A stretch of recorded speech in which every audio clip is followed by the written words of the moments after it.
Hi, everybody. Josh Byerly here inside Mission Control. I'm joined by astronaut Chris Cassidy. Chris has been back for about 6 weeks or so now. Yeah, Got back in 6 weeks. September. So, Chris, Exactly. first of all, welcome back. Talk Thank about you. how's gravity treating you so far. You know, the readaptation's gone pretty well. In fact, uh, after my shuttle experience, I had kind of tingly feet. 2 weeks, pretty fast amount of time to be in space, but I didn't exercise much. So I was anticipating that and more coming back on station, and I got back here, and because of the T2 machine and the ARED exercise bikes machines that we have up there, I felt fantastic. Didn't have any tingly feet. Was able to walk.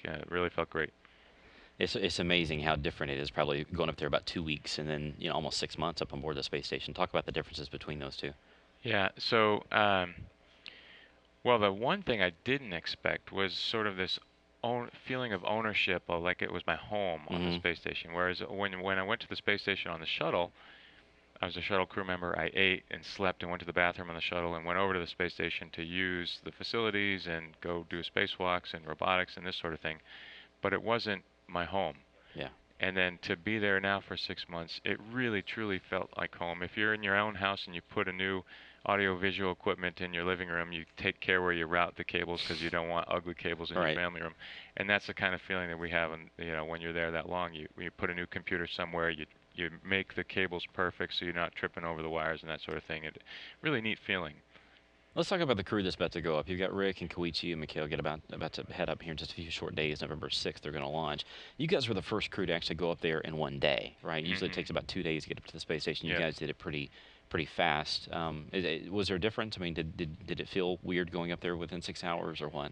I never did a Soyuz mission before Right. the previous way, so what I knew is what That's happened, what it was. Right. and it was very comfortable. I enjoyed having my first night on space station be in a real bed, so to speak, Yeah.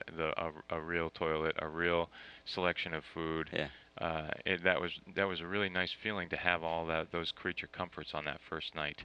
And the Soyuz is a really small little vehicle, Hmm. and we were in it for 6 hours, but it went by so fast because there's a lot of activities that you have to do preparing for different maneuvers and things as you lead up to the rendezvous. So it went by in a split second. So talk about what they're doing right now down in Baikonur. They went down, I guess, a few days ago, and that really is kind of it for them. They're about to go through the final preps for launch and head out to the rocket, and then they're going to be on their way. So what's it like mentally to finally kind of get down to the launch site and get ready to go? So there's a lot of pre-flight exams and hoopla that happens in Star City, and you get that past you, and you get on the plane and you go to Baikonur, and it's a very calm feeling.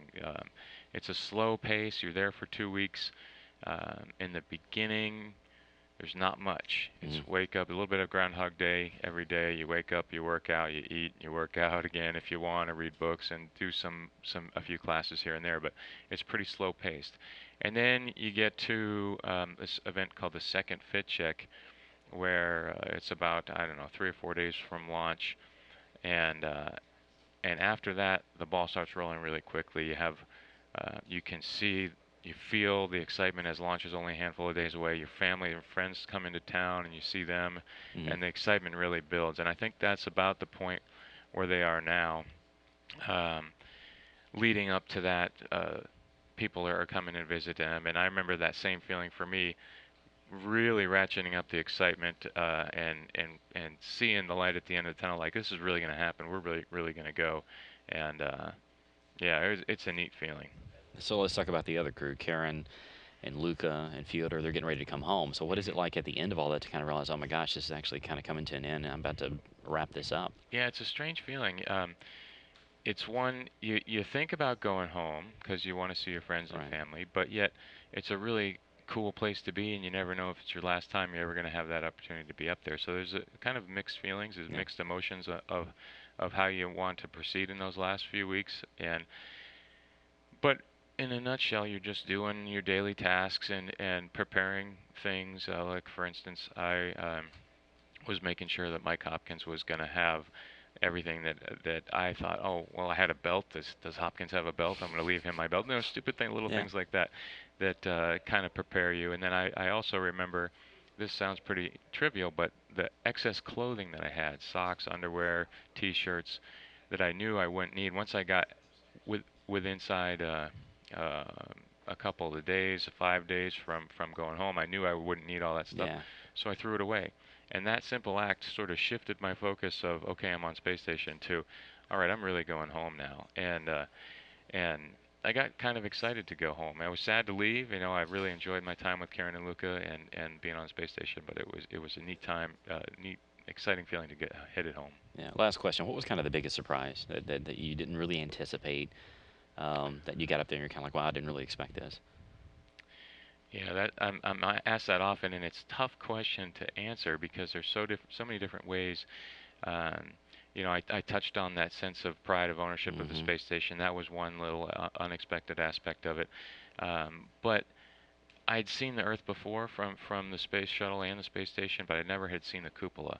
Yeah. And I think that was probably one of the most surprising things, is just how magnificent the cupola views are, and you can just get lost up there for hours and sit there and look out the window and really take in the beauty of the planet as it goes by underneath us.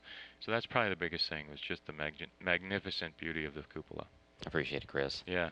If you'd like to learn more about all of our programming that's ahead, as we bring you live coverage of this launch and this landing, we're kind of doing it in backwards order. Typically, we have a landing and then a launch, but this is going to be a busy few weeks for the crew on board the space station. But to find out when we're going to be covering it here on NASA TV, just log on to nasa.gov/station. Thanks again, Chris. Yep, my pleasure.